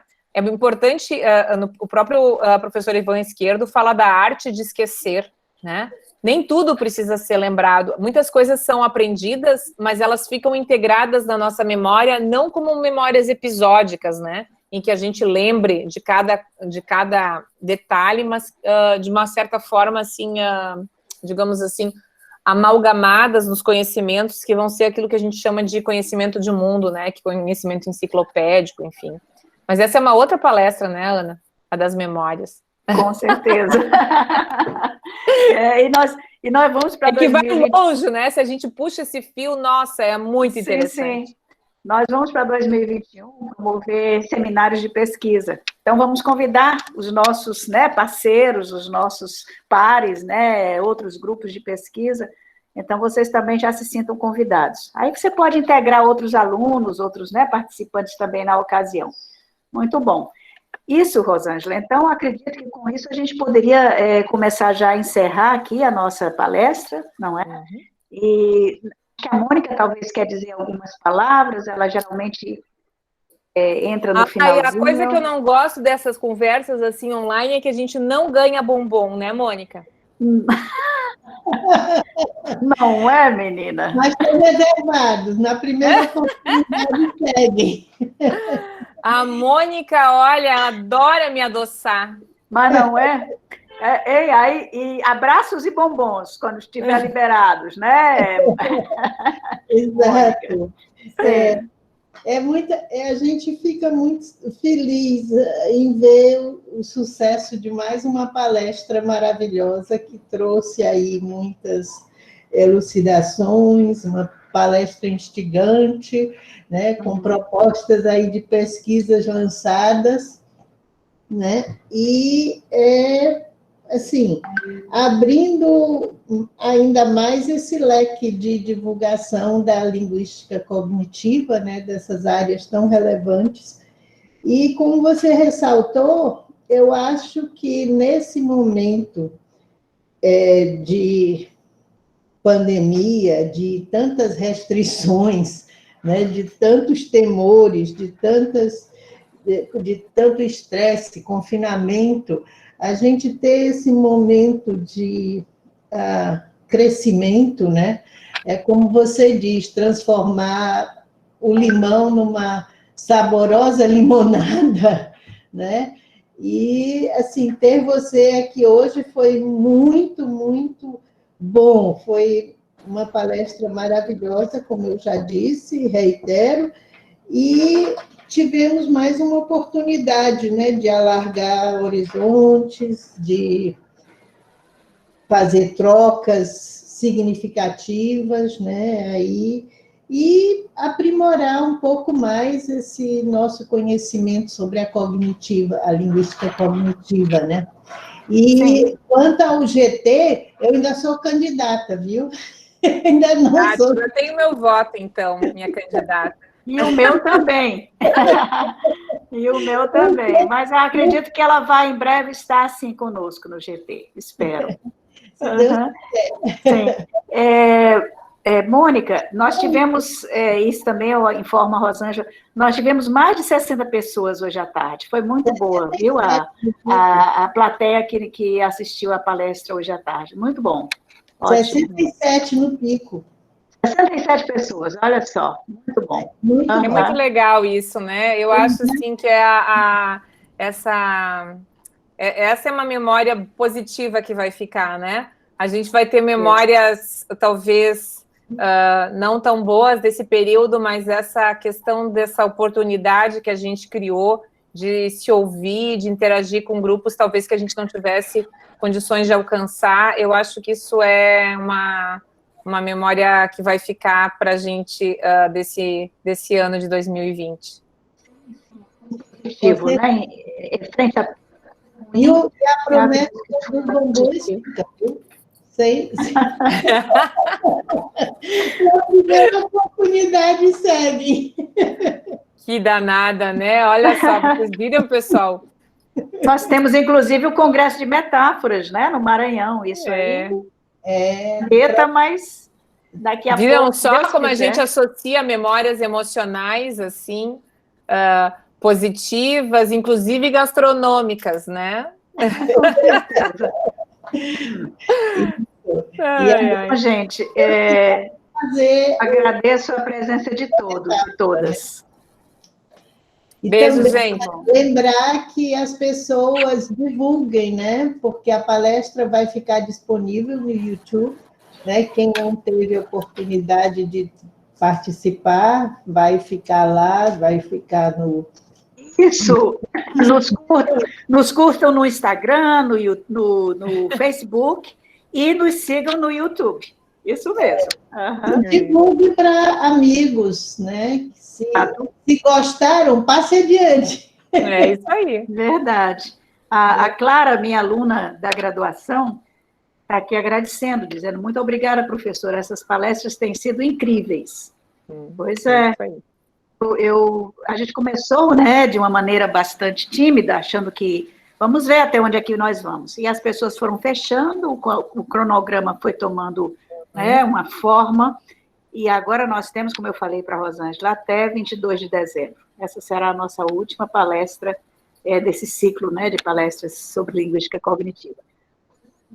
Um abraço a todos, boa tarde, uma boa noite. Então tá. E beijo, até gente. a próxima semana. Tchau, tchau. Tchauzinho. Tchau. Tchau a todos. Tchau. Eu vou sair, Mônica, porque eu não sei, já está de noite, mas a minha intenção é ainda dar uma caminhadinha lá no parque. Sim, não fale não, porque abriu...